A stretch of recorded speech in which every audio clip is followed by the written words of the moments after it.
ಮಡಿವಾಳ ಮಾಚೇದೇವರ ಜಯಂತ್ಯೋತ್ಸವ ಕಾರ್ಯಕ್ರಮವನ್ನು ಮೈಸೂರು ನಗರದಲ್ಲಿ ಅದ್ಧೂರಿಯಾಗಿ ಆಚರಣೆ ಮಾಡ್ತಾ ಇದ್ದಾರೆ. ಮಡಿವಾಳ ಮಾಚೇದೇವರು 21ನೇ ಶತಮಾನದ ಬಸವಣ್ಣನವರ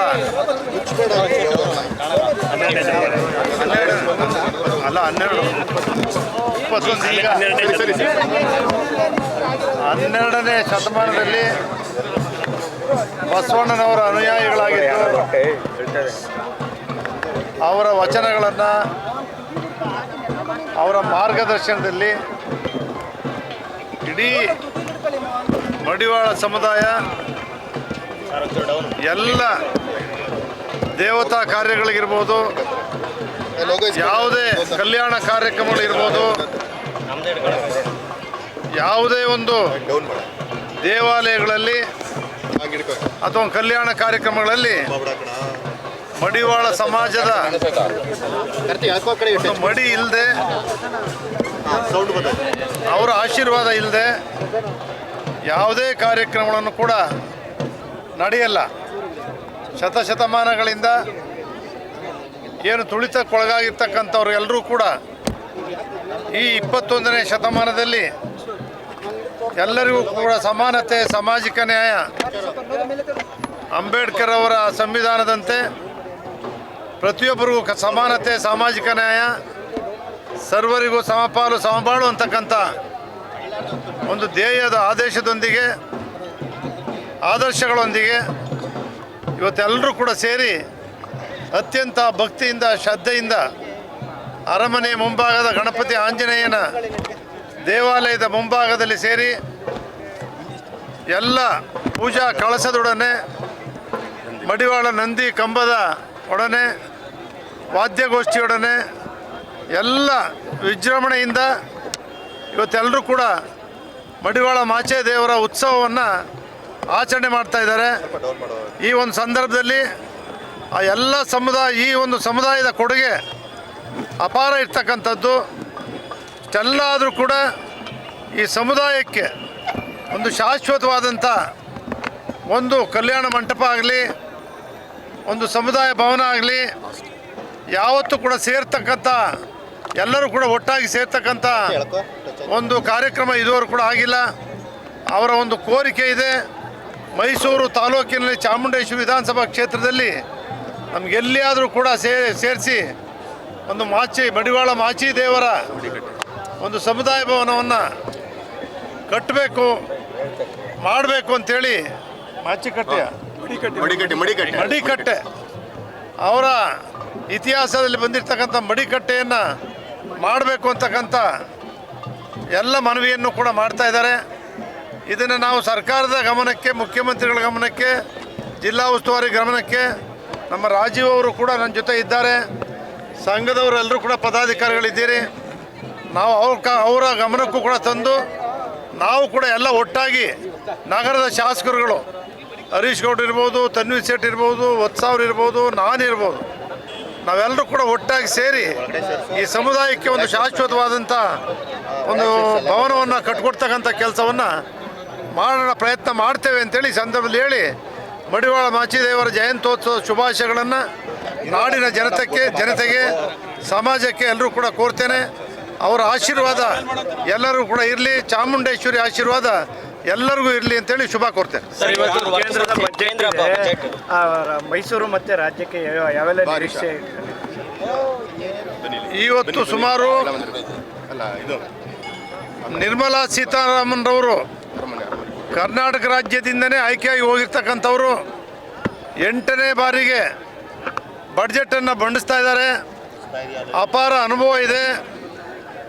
ಪ್ರಧಾನಮಂತ್ರಿಗಳು ನರೇಂದ್ರ ಮೋದಿಯವರು ಕೂಡ ಮೈಸೂರಿಗೆ ಬಂದು ಮೈಸೂರು ನಗರಕ್ಕೆ ಬೇಕಾದಂಥ ನಾವೆಲ್ಲರೂ ಕೂಡ ಮನವಿಯನ್ನು ಮಾಡಿದ್ದೇವೆ. ಏರ್ಪೋರ್ಟು ಅತಿ ತುರ್ತಾಗಿ ಆಗಬೇಕು ಅಂತಕ್ಕಂಥದ್ದು, ಪ್ರವಾಸೋದ್ಯಮದ ಬಗ್ಗೆ, ಪ್ರತಿಯೊಂದು ಅಭಿವೃದ್ಧಿಯ ಬಗ್ಗೆಯೂ ಕೂಡ ವರದಿಯನ್ನು ಅವರು ಪಡೆದಿದ್ದಾರೆ.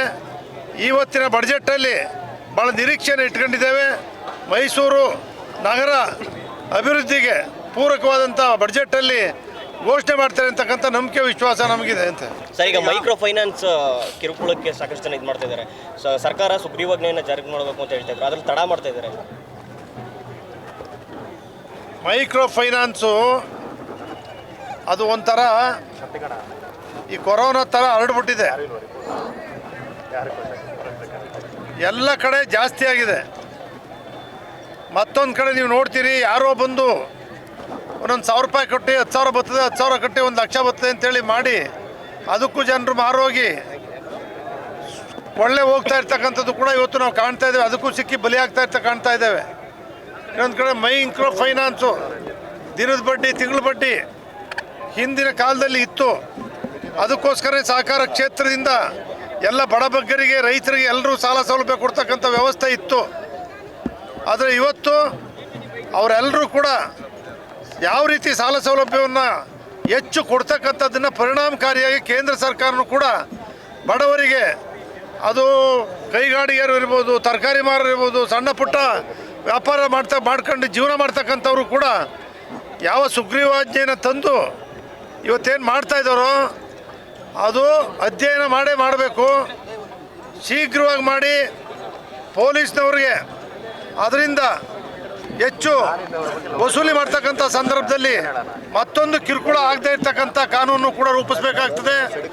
ವಸೂಲಿನ ತಡೆಯಕ್ಕೆ ಹೋಗಿ ಯಾರ್ಯಾರನ್ನೂ ಅರೆಸ್ಟ್ ಮಾಡ್ತಕ್ಕಂಥದ್ದು, ಇಲ್ಲೀಗಲ್ ಆಗಿ ಮಾಡ್ತಕ್ಕಂಥದ್ದು ಕೂಡ ಬರುತ್ತೆ. ಅದೆಲ್ಲವನ್ನು ಕೂಡ ಅಧ್ಯಯನ ಮಾಡಿ, ಯೋಚನೆ ಮಾಡಿ ಈ ಮೈಕ್ರೋ ಫೈನಾನ್ಸನ್ನು ತಡೆಗಟ್ಟತಕ್ಕಂಥದ್ದಕ್ಕೆ ಸುಗ್ರೀವಾಜ್ಞೆ ತರಲೇಬೇಕು. ತರ್ತಕ್ಕಂಥ ಸಂದರ್ಭದಲ್ಲಿ ಈ ಎಲ್ಲ ಆಲೋಚನೆಗಳನ್ನ ಮಾಡಲೇಬೇಕಾಗ್ತದೆ. ಸುಗ್ರೀವಾಜ್ಞೆ ಒಳ್ಳೆ ಉದ್ದೇಶದಿಂದ ಏನು ತರ್ತಾರೆ ಅದು ದುರುಪಯೋಗ ಆಗ್ತಕ್ಕಂಥದ್ದನ್ನು ಕೂಡ ತಡಿಬೇಕಾಗ್ತದೆ. ನ್ಯಾಯಯುತವಾಗಿ ಮಾಡ್ತಕ್ಕಂಥವ್ರಿಗೆ ರಕ್ಷಣೆಯನ್ನು ಕೊಡಬೇಕಾಗ್ತದೆ. ಯಾರು ಇಲ್ಲೀಗಲ್ ಮಾಡಿ ಈ ರೀತಿ ಪ್ರಾಣಹತ್ಯೆಗೆ ಕಾರಣೀಭೂತರಾಗ್ತಿದ್ದಾರೆ ಅವ್ರಿಗೆ ಶಿಕ್ಷೆ ವಿಧಿಸ್ತಕ್ಕಂಥದ್ದು ಕೂಡ ಆಗಬೇಕಾಗ್ತದೆ. ಮತ್ತೊಂದು, ಬಡವರಿಗೆ ಯಾವುದೇ ನೆರವೇ ಇಲ್ಲದೆ ಈ ರೀತಿ ಬಡ್ಡಿಗೆ ಹೋಗ್ತಾ ಇದ್ದಾರೆ, ಅದಕ್ಕೆಲ್ಲ ರೀತಿಯ ಹಣದ ಸಾಲ ಸಹಾಯವನ್ನು ಸರ್ಕಾರ ಇರ್ಬೋದು, ಬ್ಯಾಂಕ್ಗಳಿರ್ಬೋದು ಕೊಡ್ತಕ್ಕಂಥದ್ದಕ್ಕೆ ಕಾರ್ಯಕ್ರಮಗಳನ್ನು ಕೂಡ ಅದ್ರ ಜೊತೆಲೇ ರೂಪಿಸಬೇಕು ಅಂತೇಳಿ ನಾನು ಆಗ್ರಹಪೂರ್ವಕವಾಗಿ ಮನವಿ ಮಾಡ್ತೇನೆ. ಸರ್, ಈಗ ಮೂಢ ಅಕ್ರಮ ನಿವೇಶನಕ್ಕೆ ಸಂಬಂಧಪಟ್ಟಂತೆ ಸ್ನೇಹಮಯಿ ಕೃಷ್ಣವರು ನಿಮ್ಮೂರಿದ್ದವರು ಲೋಕಾಯುಕ್ತಕ್ಕೆ ದೂರು ಕೊಟ್ಟಿದ್ದಾರೆ.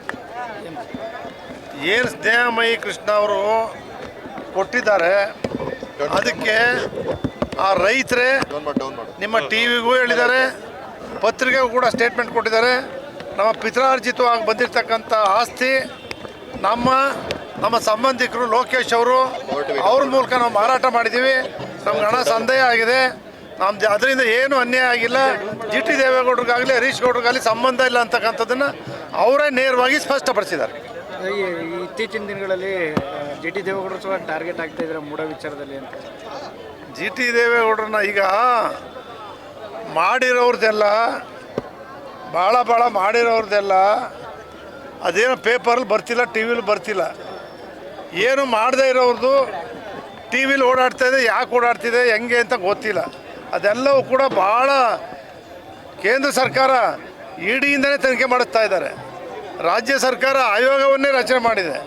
ಮತ್ತೊಂದು ಕಡೆ ಲೋಕಾಯುಕ್ತ ಮಾಡ್ತಾಯಿದೆ. ಈ ರೀತಿ ಎಲ್ಲೂ ಕೂಡ ಯಾವ ಸಂಸ್ಥೆ ಮೇಲೂ ಕೂಡ ಇಷ್ಟೊಂದು ತನಿಖೆಗಳು ನಡೀತಾ ಇರಲಿಲ್ಲ. ನಾನು ಆಗ್ರಹಪಡಿಸಿದ್ದೀನಿ, ಅತಿ ಶೀಘ್ರವಾಗಿ ನ್ಯಾಯಯುತವಾದಂಥ ತನಿಖೆ ಆಗಬೇಕು.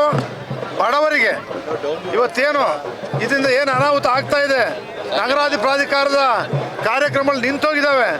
ಅವೆಲ್ಲ ಪ್ರಾರಂಭ ಮಾಡದೆ ಹೋದರೆ ಮನೆಗಳು ಕಟ್ತಾ ಇರ್ತಕ್ಕಂಥವ್ರಿಗೆ, ನಿವೇಶನ ಪಡಿತಕ್ಕಂಥವ್ರಿಗೆ, ಅವರು ಕಾನೂನುಬದ್ಧವಾಗಿ ಒಂದು ನಗರ ನಿರ್ಮಾಣ ಮಾಡ್ತಕ್ಕಂಥವ್ರಿಗೂ ಕೂಡ ತೊಂದರೆ ಆಗಿದೆ. ನಗರಾಭಿವೃದ್ಧಿ ಪ್ರಾಧಿಕಾರ ಎಲ್ಲ ಕೆಲಸಗಳಿಂದ ಕೂಡ ಕುಂಠಿತ ಆಗಿದೆ, ಸ್ಟಾಪ್ ಆಗಿದೆ. ಯಾವುದೇ ಕಾರ್ಯಕ್ರಮಗಳು ಮೈಸೂರು ಮಹಾರಾಜರು ಭಾಳ ದೂರದೃಷ್ಟಿ ಇಟ್ಕೊಂಡು ಎಲ್ಲರಿಗೂ ನಿವೇಶನ ಕೊಡಬೇಕು, ಮನೆಗಳು ಕೊಡಬೇಕು ಅಂತಕ್ಕಂಥ ಉದ್ದೇಶದಿಂದ ನಗರಾಭಿವೃದ್ಧಿ ಪ್ರಾಧಿಕಾರ ಏನು ಪ್ರಾರಂಭ ಆಗಿದೆ ಆ ಎಲ್ಲ ಕಾರ್ಯಕ್ರಮಗಳನ್ನು ಕೂಡ ಲೀಗಲ್ಲಾಗಿ ನ್ಯಾಯಯುತವಾಗಿ ಕೂಡಲೇ ಪ್ರಾರಂಭ ಮಾಡಬೇಕು ಅಂತೇಳಿ ಕೂಡ ಒತ್ತಾಯ ಮಾಡ್ತೀನಿ. Thank you.